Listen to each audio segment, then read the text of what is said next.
You're right, Debbie. My apologies. Good evening to you. Okay, let us continue our metaphysical journey. And we come to base 4. What an ingredient this is in the mix. Let's take a look.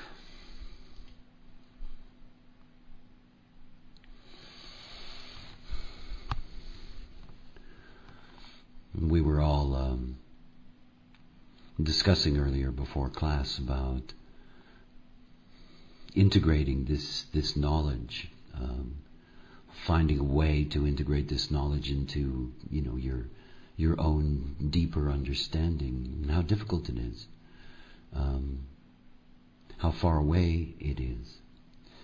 And I mentioned that for me it is the visual that is.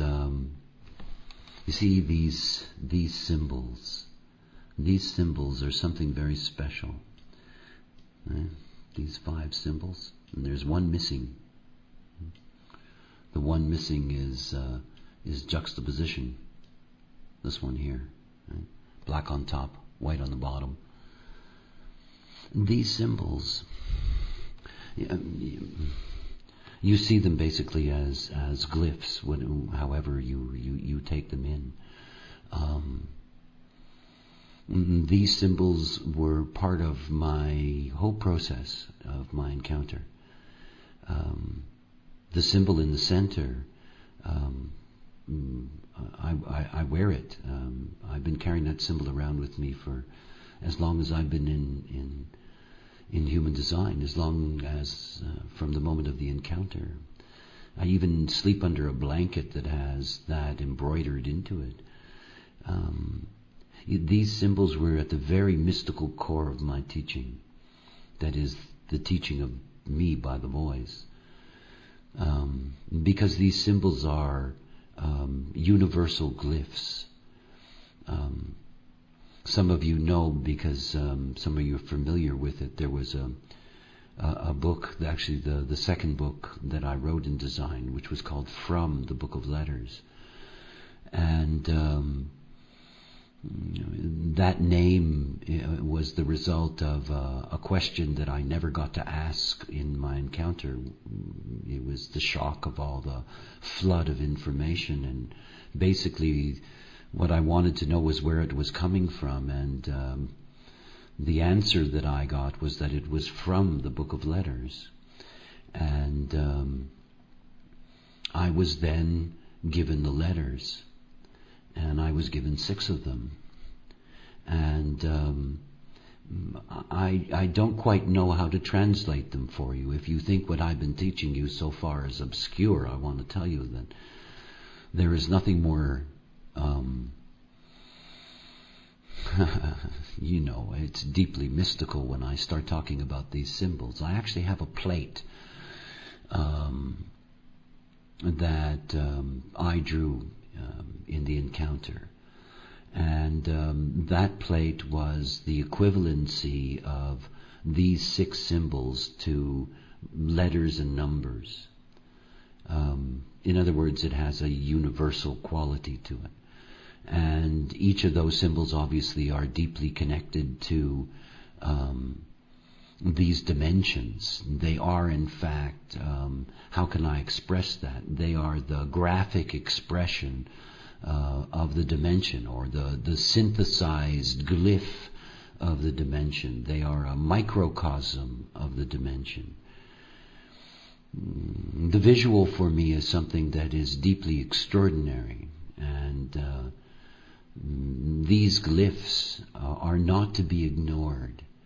They're not just to be seen as dressing.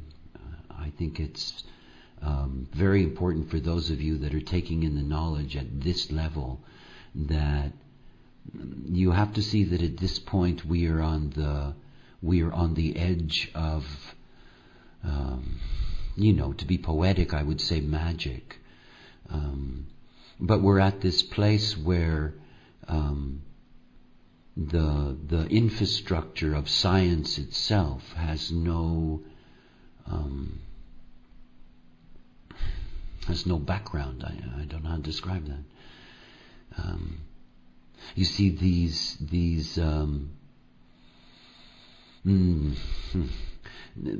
glyphs are expressions, literally expressions of the dimension, and through them, that is, through the fractal of these glyphs, the construct of everything is built. So images for me are deeply stimulating, and these glyphs are very special. That is, they are in essence the bedrock or the foundation of everything that makes the cognitive potential possible.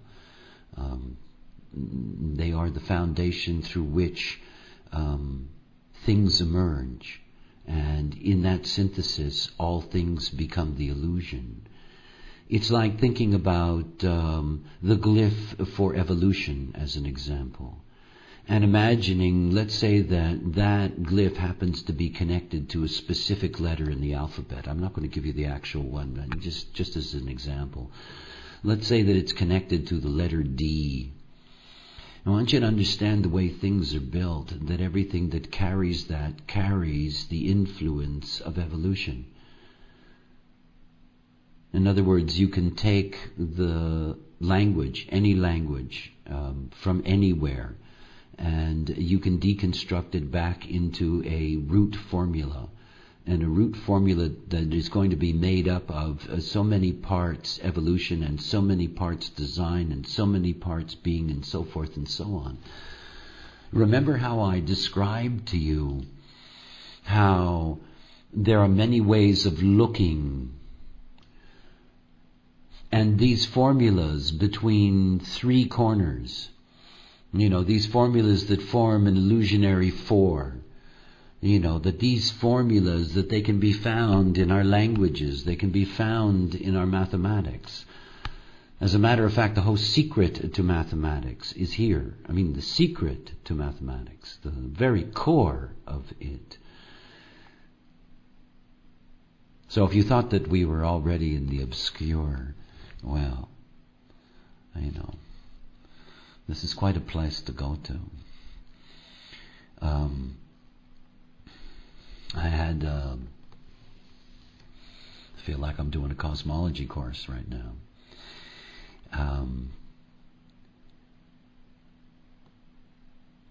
I had the experience, I had a book.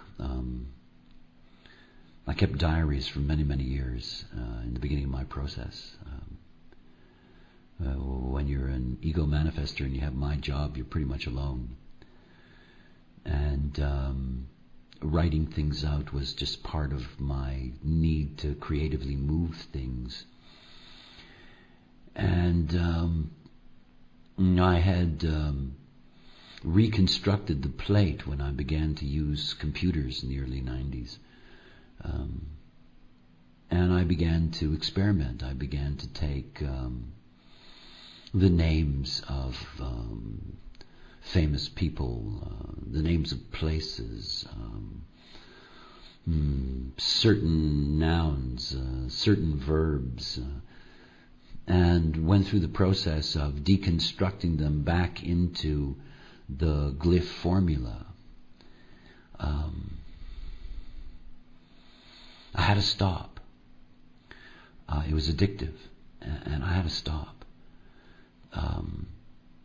I felt like one of these real crazy people, seriously crazy people, who, read secret codes and things, and, on and on and on and on, and all that stuff. Because it was incredible. I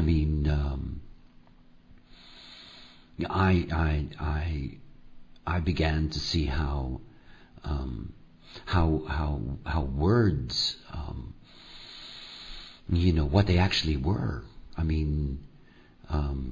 What they did, where they came from, and not what their meaning was all about, but what their impact was all about.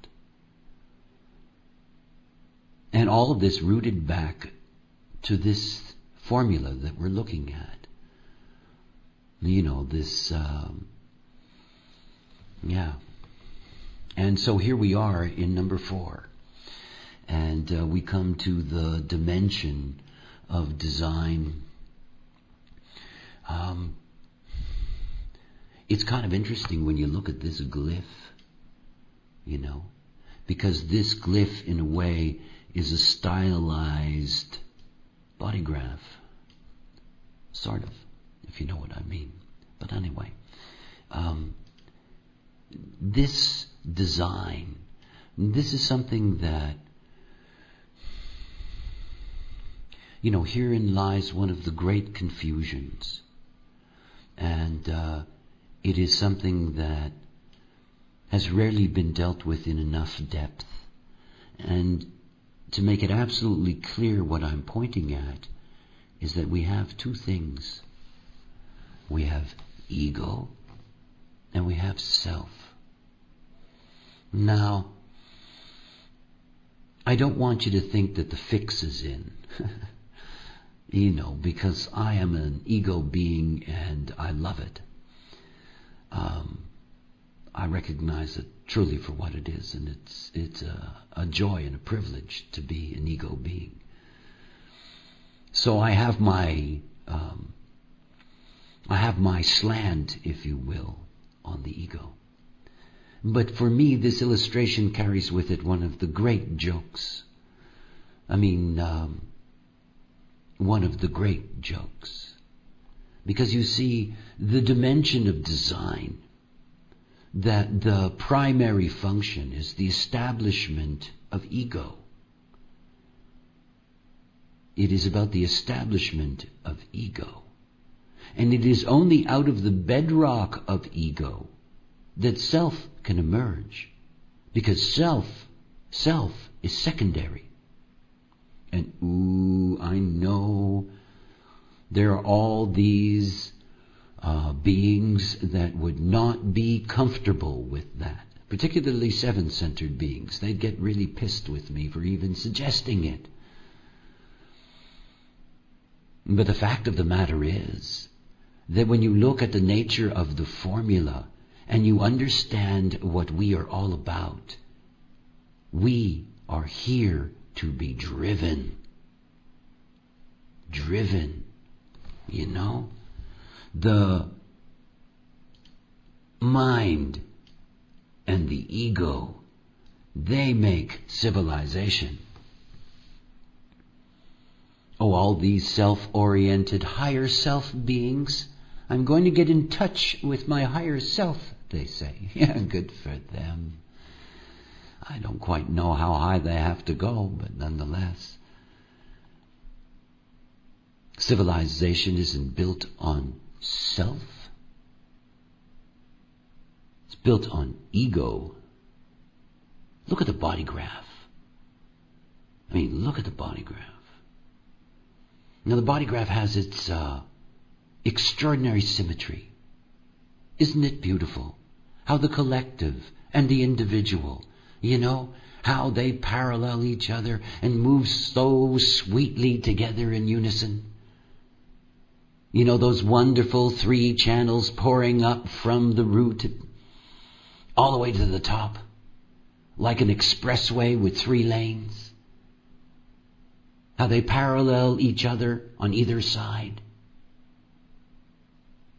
Have you ever noticed what the ego, the heart center, does to the body graph? It's like it twists it,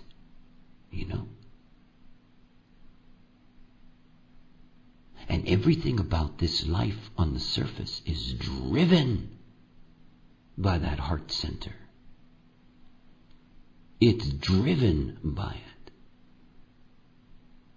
It's the master of life. The stomach, the immune system, the T cells, the heart, the gall. This is the driving force. Ego. What a motor. And when you look at the ego system in the body graph, when you look at the ego circuit, It isn't interested in self. Self is just something that needs to be outsourced.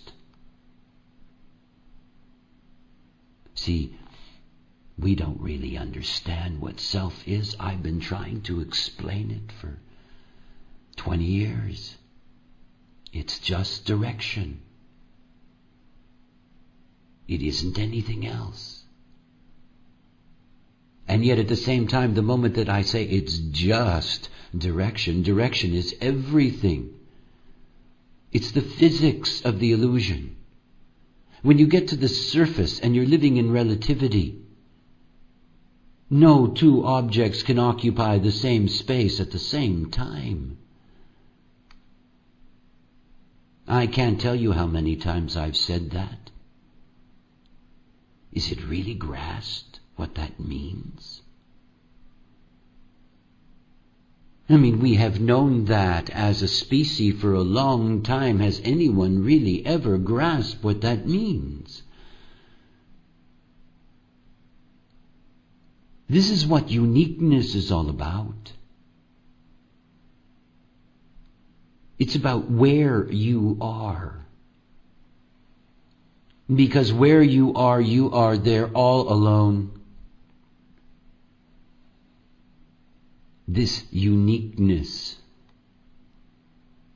and the drive for uniqueness, the power,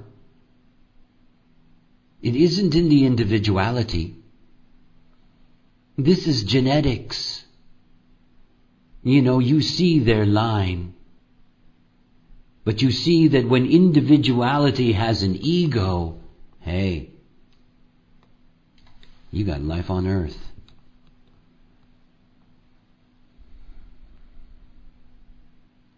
The great diversity of this planet. The truth of this connection between movement and design was laid out by Darwin. This incredible diversity. And this incredible diversity driven by ego. Ego.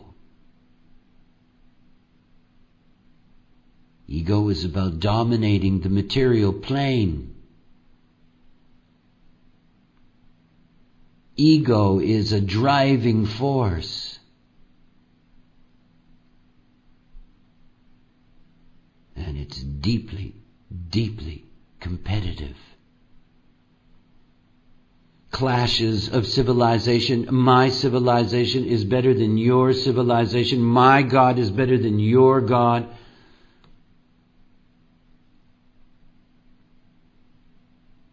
You see, there is no design without ego.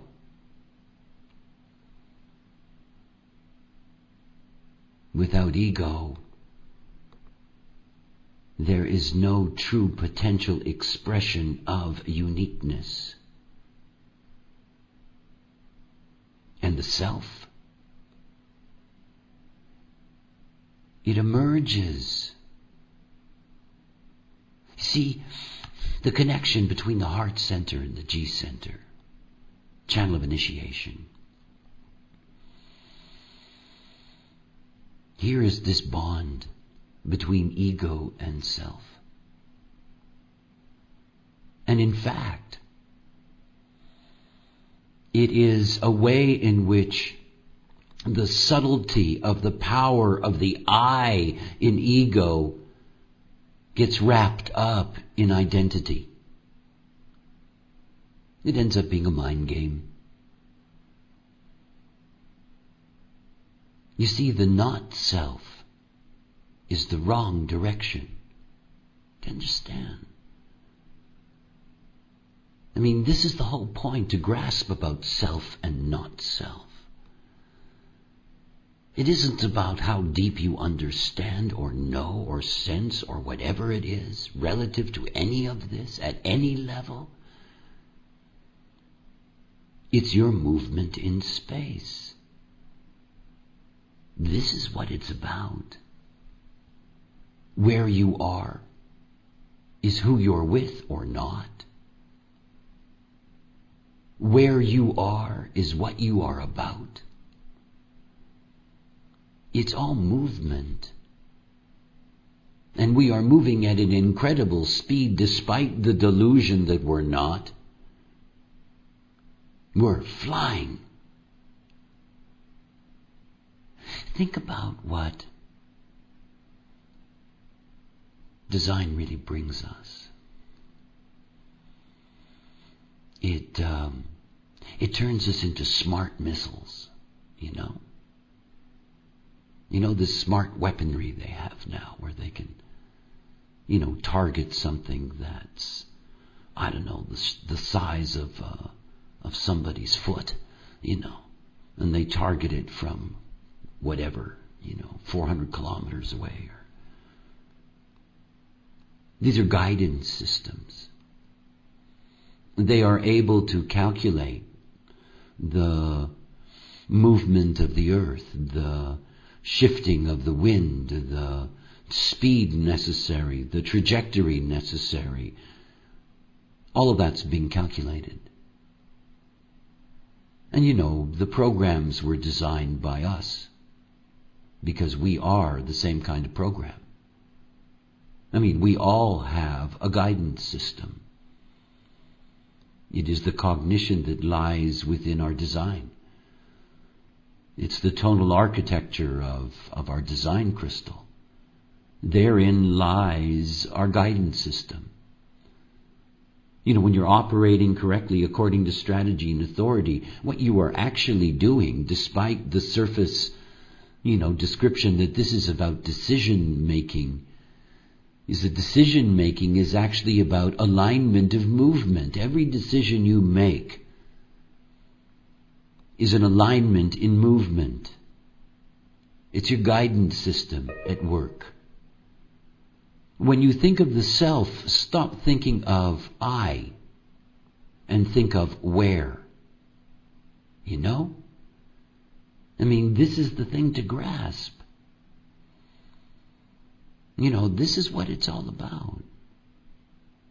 And that you can see that in order for the program to be able to fulfill the potential of unique, diversified life, that we could not occupy the same place at the same time.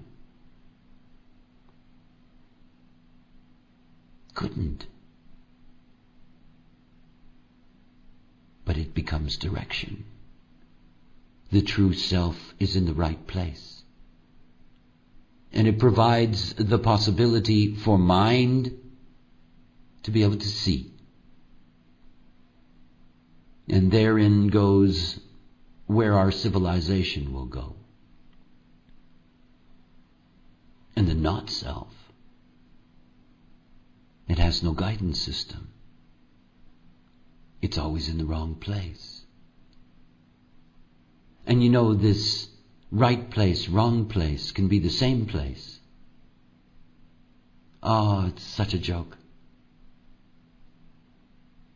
And yet, if you are not self, you are not oriented correctly. You're not in a position to see. Everything flows from the base up. In correctness, we gain the advantage of what is our programming. Our intrinsic difference from everything else.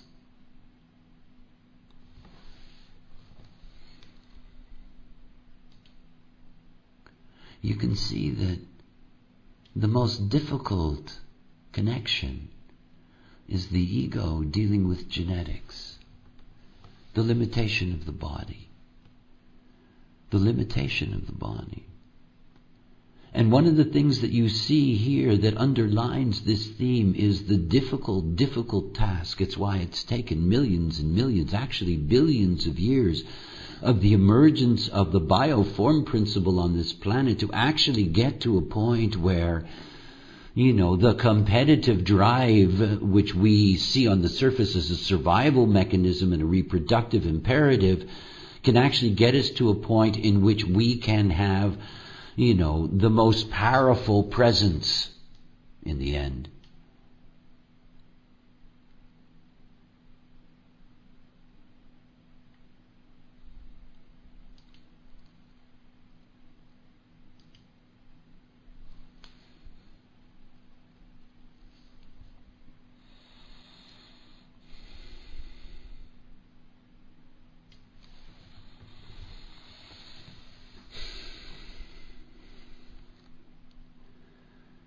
As I mentioned to you,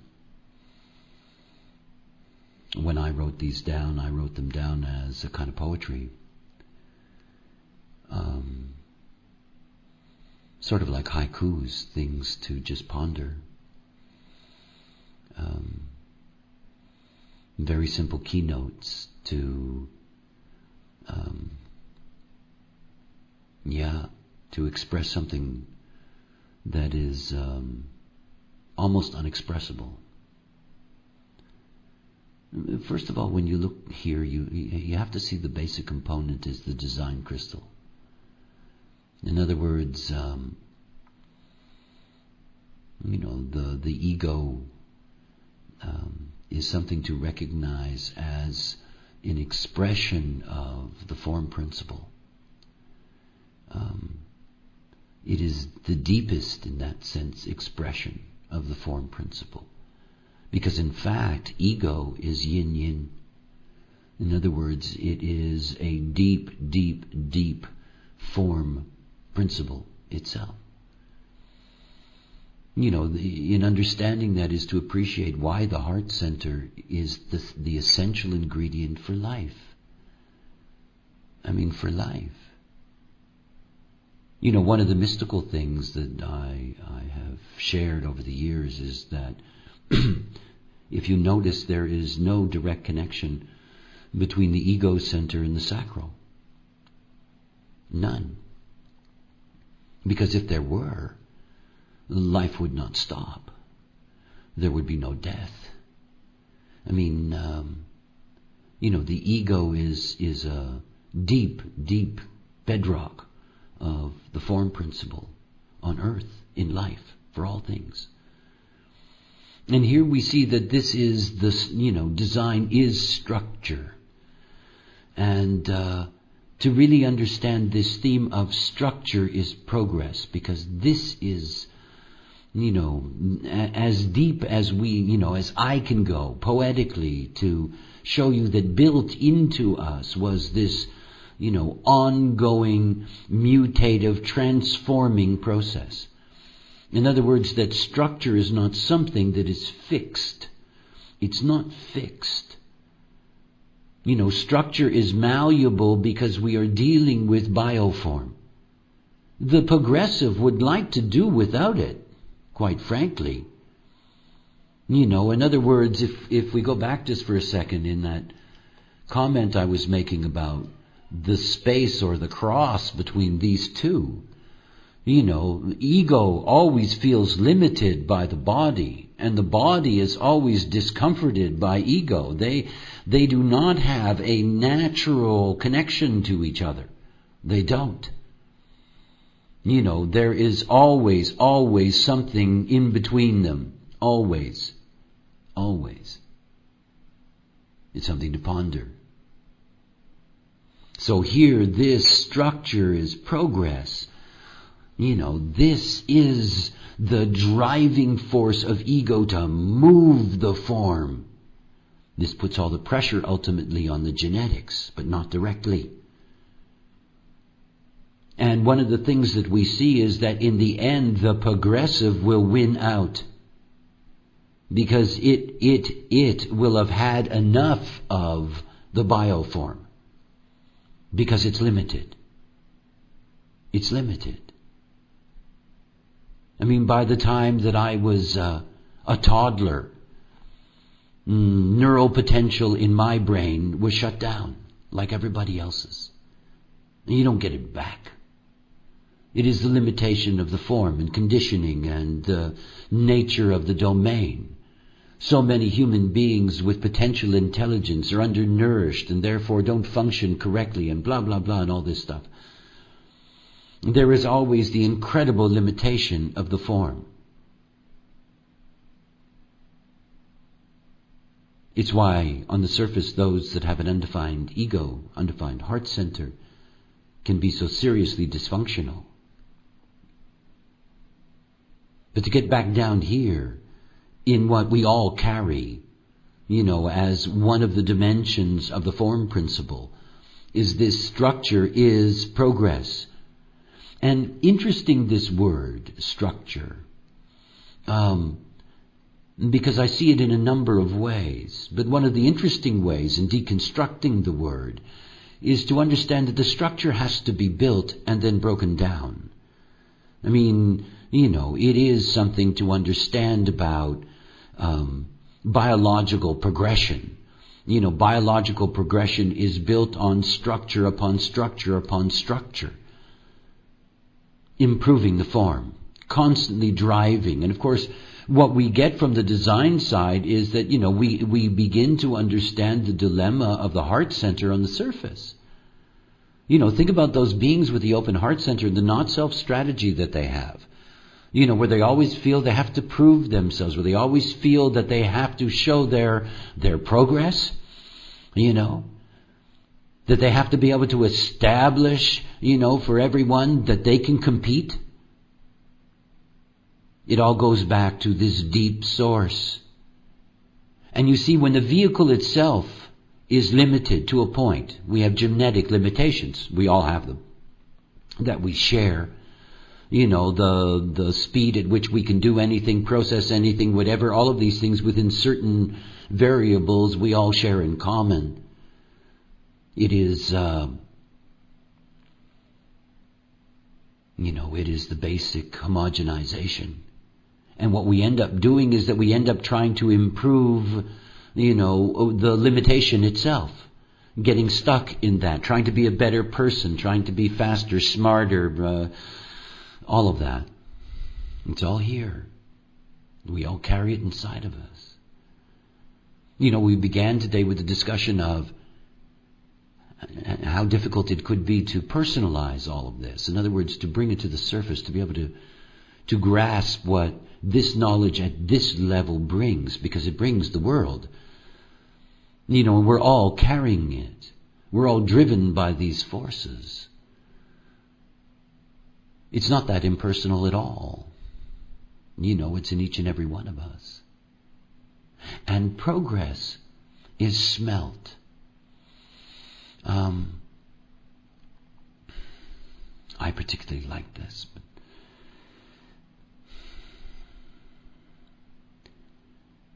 there is the most important thing for a form, an ego-driven form, is to master life and to fulfill its potential. This smelling is the bedrock of all intelligence. All intelligence. And to understand that, you have to go back to the body graph in the illusion itself to see its source. You go to the channel 2750, this channel of preservation. It is tribal. It is related by circuitry to the ego circuit and to the whole tribal mix. 27th gate is a gate of nourishment.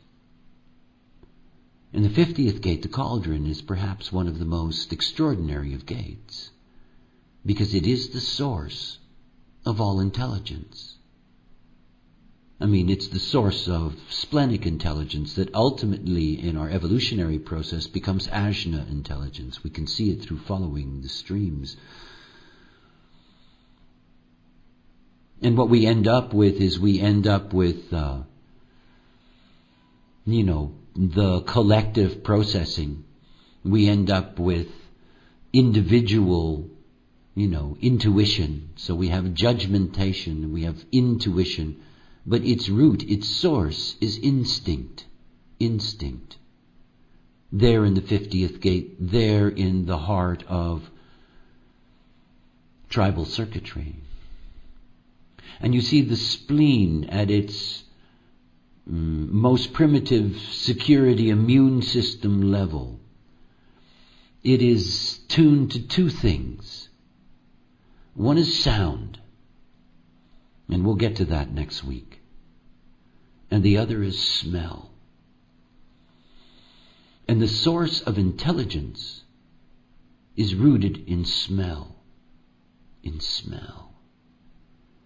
And so when you read progress is smelt, I want you to understand that progress is the emergence of intelligence, and intelligence is life. I mean, this is what the ego brings. This is what the design dimension is all about. It creates the structural dynamic for life itself, the progressive after all. The orientation is to life, but not just life, intelligent life. This is the orientation. And of course, life is art. And that's just me playing. And playing in the sense that the writers that have impressed me in my life, beginning with Shakespeare, they all could express from their vision the helplessness of what it is to be human. Shakespeare's All the World is a Stage, what I have, with I hope his blessing, upgraded to All the World's a Movie. Life is a movie. Life is art. And I say that it is art in this sense because it is the expression of the structure. See, the life process is art. And it is in our capacity as passengers to enjoy the entertainment of it. I mean, to be able to admire it and enjoy it and be filled with grace by being a part of it. It is a vast artifice, this life, this construct. The beauty for me of the progressive, because this is the, it's one thing to think about the integrative, evolution, and this, this dimension of the way in which it grounds, the possibility of transformation. But in the progressive, because it's out of the design, you get this, whoa, this is the form principle. And it is the form that is intelligent.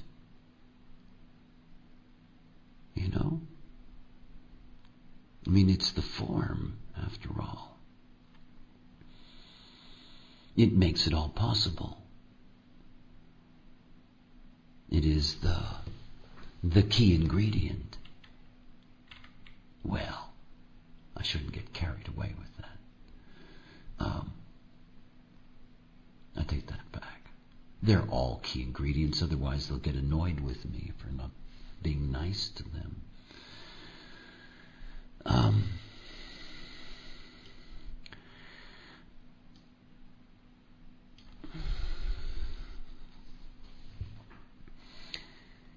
It's interesting just to look at things for a moment in their,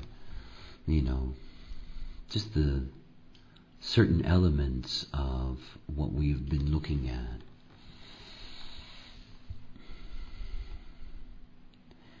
The role. All of us are programmed by the very presence of this dimension that the mind must have a role. As the ego needs to have a self, as the genetics needs a body, as uniqueness needs individuality, the mind needs a role.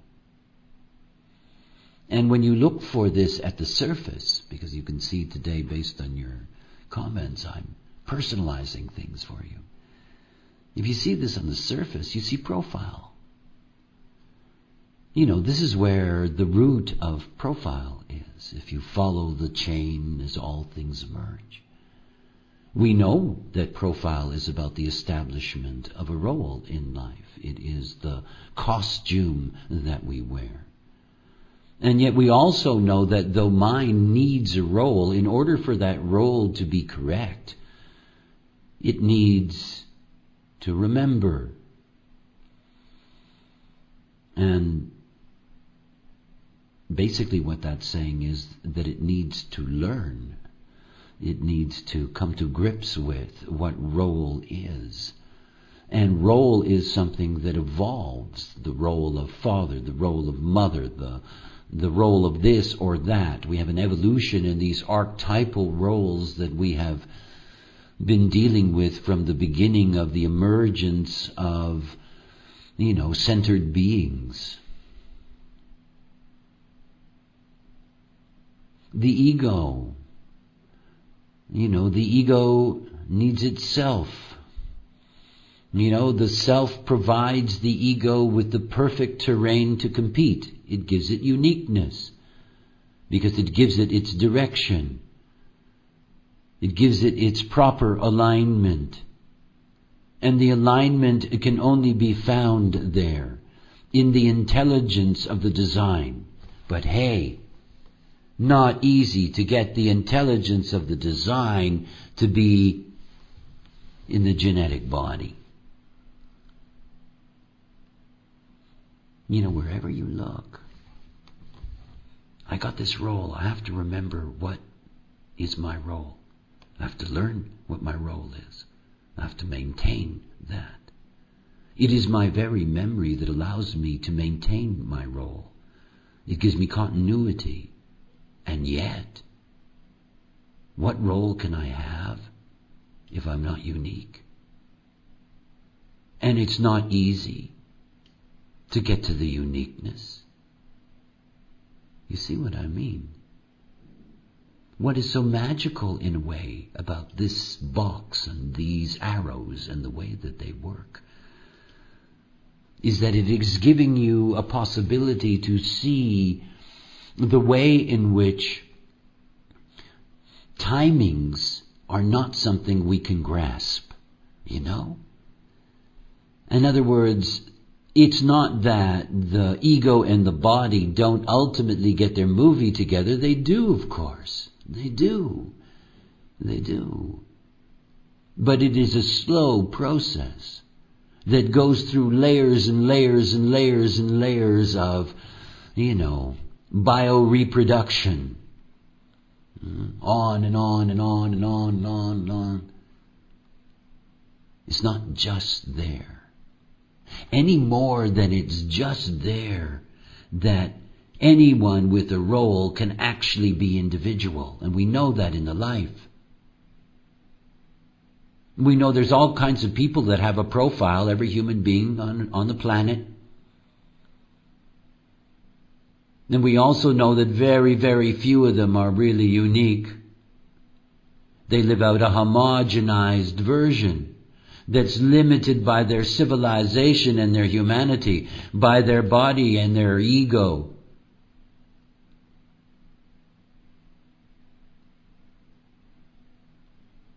See, it's a universal graph. You can bring it to any level you want. You can bring it up to the level where you can see psychologically the impact of it on the relationship of one being or another depending on their base. Let's say that you come in and you've got this as your base. It also says to you that the furthest thing away from you is that I am. You got to go and get it. And there are things that you have to learn, and there is uniqueness that you will need to establish. There's a road plan.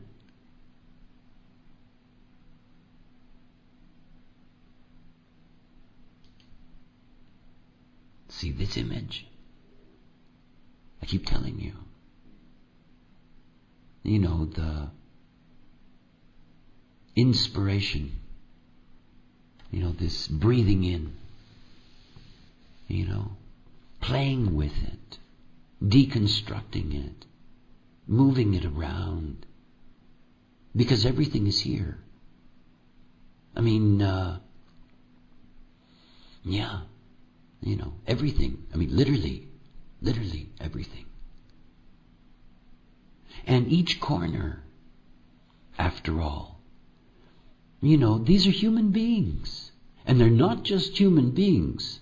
Think about all the activations that you have in your design and how many different bases you actually have. Yes, you have, that personality base that's so important because it is. It is the singularity of our continuity through all of this. But of course that is, looking at the base of your personality, Sun, Earth, and everything else. We are this. We carry all of it. And not simply that we carry all of it, we live in a neutrino ocean. And this vast ocean moves through us at incredible density and speed through everyone else. This underlying dimensional form principle is deeply personal. It's our existence. And these lines of tension, because in fact, these movements, it's not like they're without their tensions. Each of them can be analyzed deeply and brought again to the surface. At some point it would be possible. I work many years ahead in program planning for software applications and design. Right now our focus is on the development of PHS and rave psychology software. But you see, there's a point where being able to see base equations in somebody's design is actually something that will be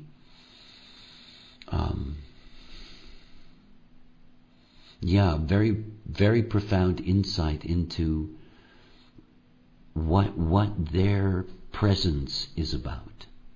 Because again, it is something to be seen ultimately in the synthesis. It is this very strange place in the center, because when you look at this place in the center, you'll notice there are no arrows.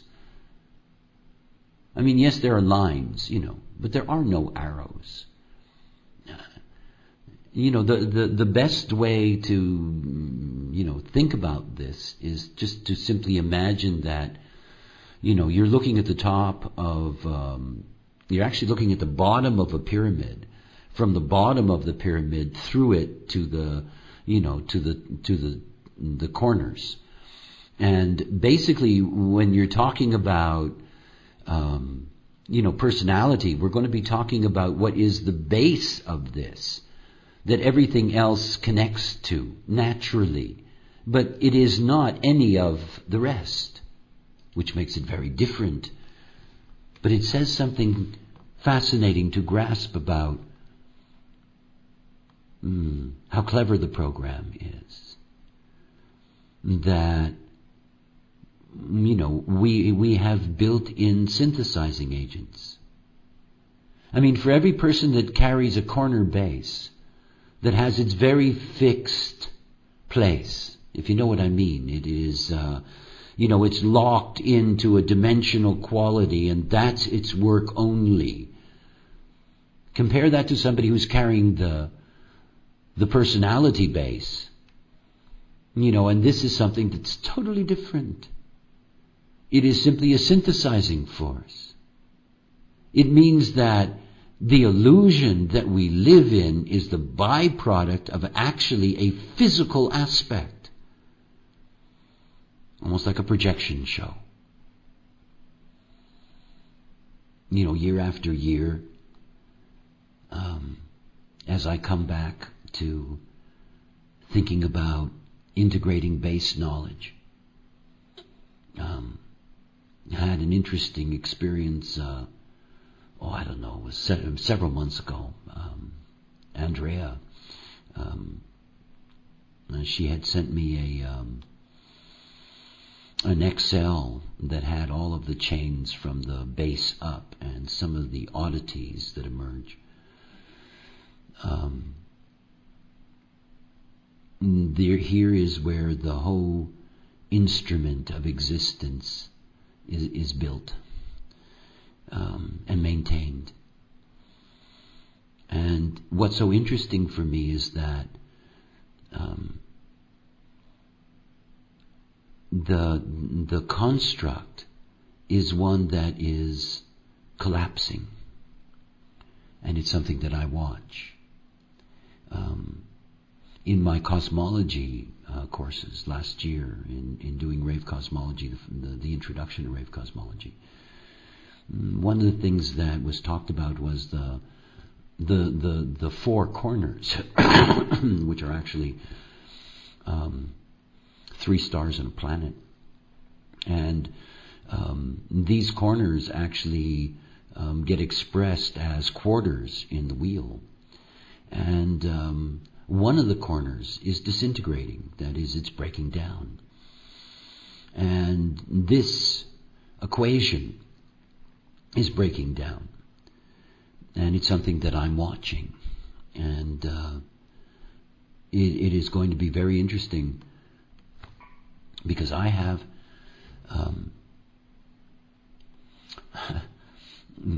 a formula for the end of humanity, for the next progression. And I'm watching in my own way how the breakdown of this formula, is emerging on the surface. Part of that emergence is the coming mutation in 2027. Part of that emergence was just triggered on the 7th of February when Pluto went into the 10th gate, and the whole form principle and survival principle on the planet is now being altered and will be altered over the next several years. And obviously there are aspects of it that,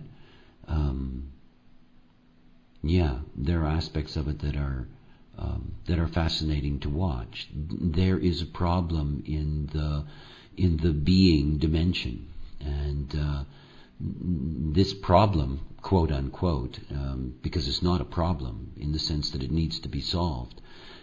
It is simply a phenomena that needs to be observed, I guess is the best way of describing that, is that the genetic pattern is being altered. And not only is the genetic pattern being altered, but it's actually into its last potential. As a matter of fact, one of the first things that is going to be evident of the breakdown of this is that at the moment that there is the emergence of a conscious rave penta, there is no more I am. And of course that it will be it will be the beginning of the end of this formula. Formulas, like anything else, are mutative. That is the magic. They're mutative. And you can see this title, when the 4 is 5 in humanity. There will be another configuration, and there will be certain changes that will take place in the way in which the fundamental qualities here emerge. And I do want you to understand something, because it's where I started and it's where I close. These glyphs, they carry more information than we experience now through the dimension. In other words, they carry the next formula as well. It's just not time. Everything in its time, everything in its place. It is all about time and place. Things emerge. Okay. Yeah, you get to some wonderful places here. And truly, I want to encourage you to,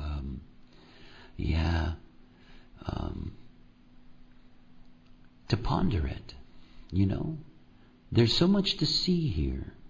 And it's an exercise for your mind. And it's a beautiful one because you're looking at, the quintessential formula for existence. And it doesn't matter how much you understand or not. It really doesn't. Because it's not the point. In your own correctness, you will absorb this the way it should be absorbed.